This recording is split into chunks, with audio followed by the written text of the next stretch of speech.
এই যে হোমস্টেটা তো আগের ভিডিওতেই দেখিয়ে দিয়েছি, খুবই সুন্দর। তো এত সকাল সকাল ওঠার একটাই কারণ, সেটা হচ্ছে গিয়ে কাঞ্চনজঙ্ঘা দেখার। তো জানি না আজকেও দেখতে পাবো কিনা, কেননা এখনও কুয়াশায় ঢেকে আছে চারদিক। দ্বিতীয় আমাদের যে ডেস্টিনি ছিল পদমচেন, সেখান থেকে আমরা এখন সকালে ব্রেকফাস্ট করে নিয়েছি। তো এখন আমরা তৃতীয় ডেস্টিনেশনে যাব। তো আমাদের তৃতীয় ডেস্টিনেশন হচ্ছে গিয়ে নাথাং ভ্যালি। তো আমাদের গাড়ি রেডি হচ্ছে, সবাই অলমোস্ট গাড়িতে উঠে পড়েছে। এখন আমাদের আরেকটা যে গাড়ি, সেটার লাগেজগুলো বাঁধা হচ্ছে, যেহেতু পাহাড়ে উঠতে হবে, পাহাড়ের ঢাল, তো সেই জন্য দড়ি দিয়ে ভালো করে বেঁধে নিচ্ছে। তো এখন মোটামুটি রৌদ্র উঠে গেছে ভালোই। তো উপরের দিকে উঠলে যদি কাঞ্চনজঙ্ঘাটা দেখতে পাই, যেহেতু কাঞ্চনজঙ্ঘা দেখিনি আমি, তো খুবই এক্সাইটেড আমি কাঞ্চনজঙ্ঘা দেখার জন্য।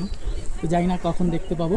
তো আশেপাশে এখনও হালকা পাতলা একটু মেঘলা ফগ ব্যাপার আছে। তো আমরা এখন ওই উপরের দিকে যাবো, ওই উপরের দিকে যেটা সিল্ক রুটও দেখা যাবে। তো আশেপাশটা একটু দেখিয়ে দাও কীরকম। লাস্টবারের মতন আমাদের হোমস্টেটাও দেখিয়ে দাও। এটা ছিল আমাদের হোমস্টে। ওকে, তো ঠিক আছে, দেখা হচ্ছে পরের ডেস্টিনিতে। আমরা যাচ্ছি সিল্ক রুট। টাটা।